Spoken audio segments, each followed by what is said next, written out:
అదివో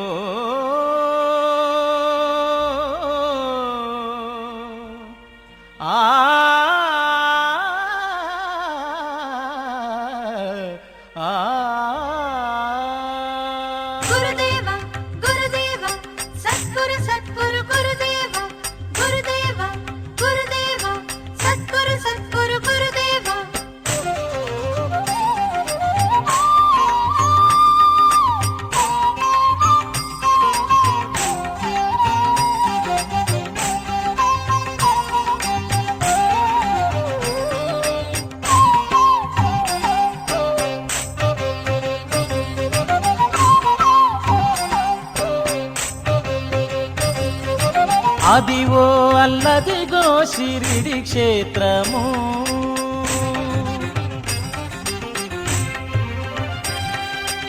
అదివో అల్లదిగో షిరిడి క్షేత్రము, మది తలుచు వారికి మహదానందం. అదివో అల్లదిగో షిరిడి క్షేత్రము, మది తలుచు వారికి మహదానందం. అదివో అల్లదిగో షిరిడి క్షేత్రము.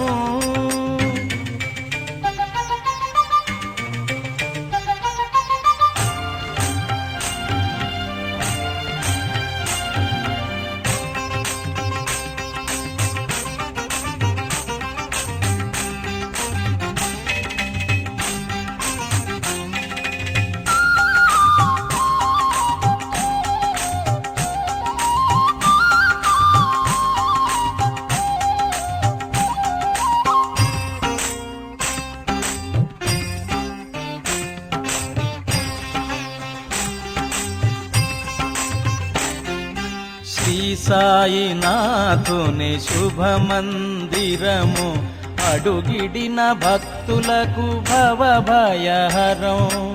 ఒకసారి పిలువ ఓ అని పలికే,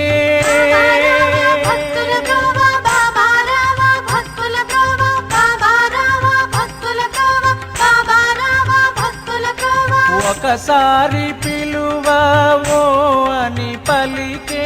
ప్రభు సాయి రామ్ విభు సాయి రామ్, బాబా చరణం. ప్రభు సాయి విభు సాయి బాబా చరణం. అదివో అల్లదిగో షిరిడి క్షేత్రము.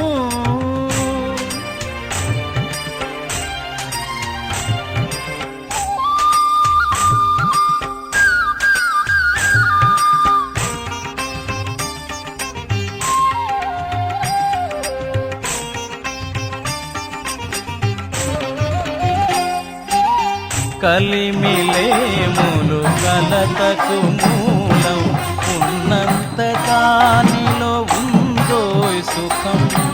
అను సాయినాథుని నామామృతము,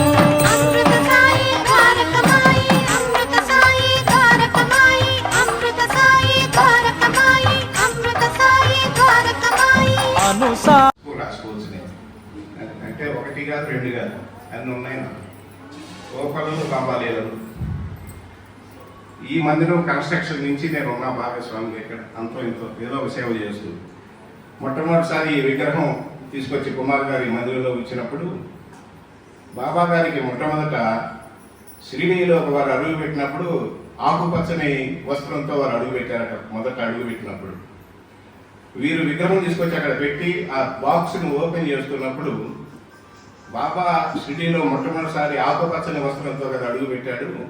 ఈ విగ్రహానికి కూడా లోపల ఆకుపచ్చని వస్త్రం కనుక తొడుగుంటే బాగుంటుంది అని అనుకున్నా. ఆ బాక్స్ పెట్టే ఓపెన్ చేయగానే లోపల బాబాకి ఆకుపచ్చని వస్త్రం ఉంది. అంటే మన మనసే ప్రధానం. మనసుతో ఏ విధంగా అయితే ఆయన చూస్తాం. మనం ఎన్నిసార్లు జపమాల తిప్పినా, ఎన్నిసార్లు స్తోత్రాలు చేసినా, ఎన్నిసార్లు ఏ చరిత్ర పారాయణం చేసినా కానీ మనసు అనే పుష్పం వికసించకపోతే అది మనకి ఆయన నుంచి అనుభవాలు మనకి ఆ అనుభవం తొందరగా మనకి రాదు. సరే, ఒకసారి నా ఇల్లు శంకుస్థాపన చేసుకుంటే నాకు ఒక ఆలోచన వచ్చింది.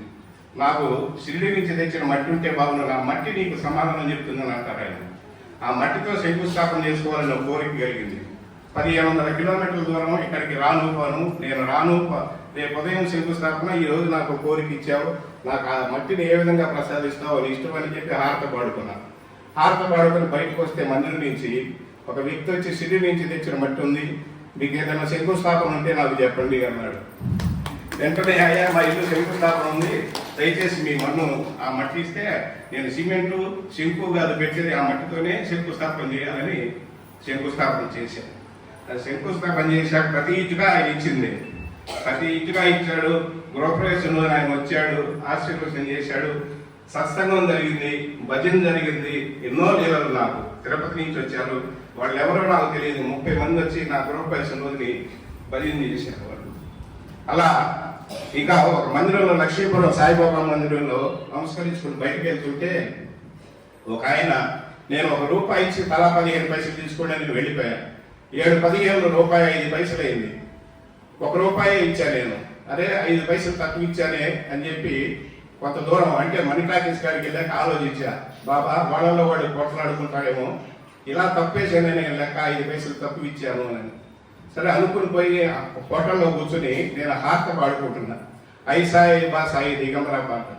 ఆ పాటలోని భావం ఏంటంటే ఆయన అనసూయ మాత రూపంలో కొల్హాపురంలో భిక్షాటన చేస్తూ జపమాల ధరించి కమలలో చేతబట్టి గంగానదిలో స్నానం చేసి మొగురుగడ్డలో నిద్రపోతారు. ఆయన ప్రతిరోజు జరిగే ప్రక్రియ. కాశీ స్నానం చెప్ప ప్రతి దివసి కొల్హాపుర భిక్షేసి నిర్మల నదితంగా జలప్రాసి నిద్ర మామూలు దేశి ఐసాయిగా. ప్రతిరోజు మన దగ్గర కూర్చోడానికి ఉంటారు బాబా, కానీ ప్రతిరోజు కాశీలో స్నానం చేస్తారు, ప్రతిరోజు కొల్హాపురంలో భిక్షాటన చేస్తారు, ప్రతిరోజు మొగురుగడ్డలో నిద్ర చేస్తారు. కానీ అది ఏ రూపంలో జపమాలు కమండలు, జపమాల ధరించి కమండలు చేతబట్టి అనసూయ మాత రూపంలో భిక్షాటన చేస్తారు. యాదృచ్ఛికంగా ఒక భిక్షగా ఒక ఆమె నా దగ్గరికి వచ్చింది. ఆమె జపమాలు ధరించి కమండలం చేతబట్టింది. ఎప్పుడైతే నేను ఈ జపమాలు కమండలు అని అన్నానో ఆమె భిక్షకు వచ్చింది. యాదృచ్ఛికంగా నేను 20 పైసలు తీసి ఇచ్చా ఆమెకి. ఆమె అన్న మాట ఏమిటంటే, हमको 20 पैसा नहीं चलता बेटा, 20 पैसा तुम रखो, 5 पैसा देव बस అని అన్నారు. అంటే 20 పైసలు నాకొద్దు, 5 పైసలు ఇవ్వాలి. అంటే ఇక్కడ 5 పైసలు తక్కువ ఇచ్చాను కదా, ఆ 5 పైసలు అలా అడిగి తీసుకున్నాను. బాబాయ్ ఆ రూపంగా భిక్షకు నా దగ్గరికి వచ్చారు. ఇలాంటి లీలలు ఎన్నో. ఇప్పుడు ఇక్కడ దత్త జయంతి గత 10-12 సంవత్సరాలు చేస్తున్నాం. దత్తాత్రేయుడి దగ్గర ఆ ఔదుమ వృక్షం ఉండాలని నా కోరిక. అది నా ఇంట్లో జన్మిస్తే బాగుంటుంది అని కోరిక. దత్తుడి యొక్క అనుగ్రహంతో ఆ విగ్రహం ఆ చెట్టు నా ఇంట్లో మొలిచింది. అది తీసుకొచ్చి ఇక్కడ ప్రతిష్ఠ చేయడం జరిగింది మన దత్తాత్రేయుడు పక్కనే. భగవంతుడు నేనేం విత్తనం నాటలేదు, కానీ ఆయన కోరే ఆయన ఇచ్చాడు. అది 10 మందికి ఉపయోగపడుతుంది కదా అని ఇక్కడ తీసుకొచ్చి నాటడం జరిగింది. అలా ఎందుకు చేశానంటే, మా గురువు గారికి ఒకసారి కాశీ నుంచి ఒక నీరు తీసుకెళ్ళిస్తే వాళ్ళు స్నానం చేసేటప్పుడు వాడుకుంటారని ఇచ్చాను నేను. వాళ్ళు ఏం చేయమన్నారు, బావిలో ఏమన్నారు. ఇదేమి స్నానమే, నేను బావి చేతులారా మీకు తెచ్చాను, మీరు స్నానం చేస్తారని అని అంటే, బావిలో వేస్తే అందరూ చేస్తారు కదా, మీరు అందరికీ దక్కుద్ది కదా పుణ్యం అని అన్నారు. అందుకని ఆ మొక్కను తీసుకొచ్చి ఇక్కడ నాటితే మీరందరూ కూడా ఔదమ వృక్షం కింద దత్తాత్రేయుడు గురి చేత చదివి ఉంటారు. వారి అనుభవం ఆ చెట్టుని పూజ చేసుకుంటామనే ఉద్దేశంతో ఇక్కడ తీసుకొచ్చి మన దత్తుడి పక్కన నాటడం జరిగింది. అది వారి కృప. తర్వాత ఇదే మందిరంలో బాబా వారిని నాకు ఒక మనవడి ప్రసాదించని అడిగాను. వెంటనే వారి శిరస్సు నుంచి పువ్వు దారిపడింది. ఆ పువ్వు తీసుకుని జేబులో పెట్టుకుని పూజారి నారాయణ ఉన్నాడు. ఆయన ఏం కోరేవయ్య బాబాని నీకు అనుగ్రహించాడే అన్నాడు. ఆ పువ్వు పడ్డం అతను చూసి, నాకు మనవడు కావాలని కోరాను అని అన్నా. సరే తదాస్తు ఇచ్చేసాడులే అన్నారు. బయటకు వెళ్ళగానే నా కూతురు ఫోన్ చేసింది, నాన్న నేను ప్రెగ్నెన్సీ అని. అట్లా ఇట్లాంటి లీలలు ఎన్నో ఉన్నాయి. అన్నీ చెప్పాలంటే మనస్సు నాకు ద్రవిస్తూ ఉంటుంది. అది అన్ని అనుభవించాలి. నాకు దగ్గర అనుభవాలు దొంగలు, అది చెప్పడం కష్టం. ఎన్నో ఉన్నాయి అనుభవాలు. ఇంకా మరి ఒకరోజు నా ఇంటి ముందు ఒక ముస్లిం స్త్రీ కూర్చుని ఉంది. ఆమెని నేను సగౌరవంగా లోపలికి ఆహ్వానించాను. ఆమెని, అమ్మ లోపలికి రా, ఏమి ఇక్కడ కూర్చున్నారని. ఆమెను చూస్తే ఎలా ఉందంటే నిమ్మపండు రంగులో ఉంది ఆమె. ఆ నిమ్మపండు రంగులో ఉన్న ఆమెని లోపలికి తీసుకెళ్లి కూర్చోబెట్టి, ఎక్కడికి వెళ్తున్నావు అమ్మ, ఎవరు రావాలంటే నా బిడ్డ రావాలి, సరే కూర్చోండి అన్న. మా శ్రీమతిని మంచిగా తెచ్చిచ్చింది ఆమె. తర్వాత పళ్ళు అయినా పట్టురా కన్నా, అక్కర్లేదు నువ్వు నీ బిడ్డలు తినని అంది. ఆ తర్వాత ఆమె ఉండమ్మా నీ కొడుకు రావాలని ఒకదంటే వచ్చాయండి వాడు అని చెప్పి వెళ్ళిపోయింది ఆమె. ఆమె వెళ్ళిపోయినాక నేను లోపలికి వెళ్ళి సాయి లీలామృత ఒక ఓల్డ్ ఎడిషన్ ఒకటి ఉంది, దాన్ని పారాయణానికి తెరిచి చూస్తే అబ్దుల్లా అనే వ్యక్తికి నీవు ఇంటికి వెళ్ళేసరికి నీ ఇంటి ముందు ఒక ముస్లిం స్త్రీ కూర్చుని ఉంటుంది. ఆమెని ఎవరు ఏమిటి అని అడగకుండా లోపలికి పిలిచి తగిన మర్యాద చేసి పంపించాలంటారు బాబా. అదే కదా జరిగింది. నా ఇంటి ముందు ఒక ముస్లిం స్త్రీ కూర్చుంది, ఆమె నేను లోపలికి పిలిచి తగిన మర్యాద చేసి పంపించాను. మంచిగా ఇచ్చి ఏదో నాకు ఉన్నది. ఆయన అబ్దుల్లాకి చెప్పారు. అబ్దుల్లా అంటే తెలుసు కదా, సాయి చరిత్ర చదివిన వాళ్ళందరికీ బాబా మలమూత్ర విసర్జనకి వెళ్ళేటప్పుడు బకెట్లతో నీళ్లు పెడతాడు. బాబా మొహం ప్రక్షాళన చేసుకునేంతవరకు అక్కడే ఉంటాడు. అబ్దుల్లా నందదీపం వెలిగిస్తాడు. అబ్దుల్లా చేతిలో ఇటుకరాయి విరుగుతుంది. ఇవన్నీ అబ్దుల్లా పేరు చెప్పగానే చరిత్ర చదివే వాళ్ళందరికీ ఈ లేవలు గుర్తుకు రావాలి. అబ్దుల్లా అనగానే అబ్దుల్లాగా ఆయన మేరా కాకి అంటాడు. ఆయన్ని ఎన్నో ఉన్నాయి. ఆయన అంత సాయినాథుని నామామృతము సవిగొన్న మామది చల్లగా మహదానందం సవిగొన్న మదికెంతో మహదానందం మదివో అల్లదిగో శిరిడి క్షేత్రము.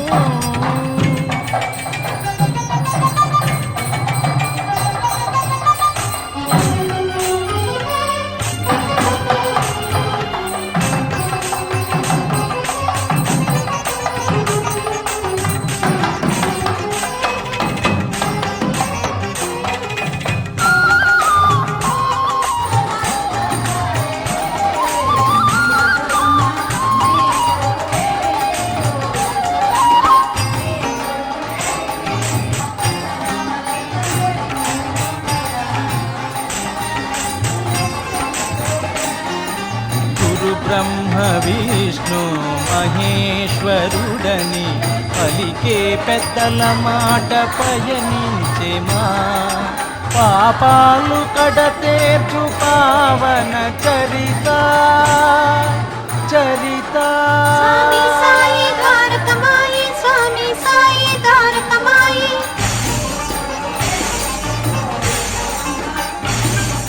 పాపాలు కడతేర్చు పావన చరిత వినువారలందరి దీనుల విందుగా అదివో అల్లదిగో శిరిడి క్షేత్రము. శిరిడి క్షేత్రము శిరిడి క్షేత్రము.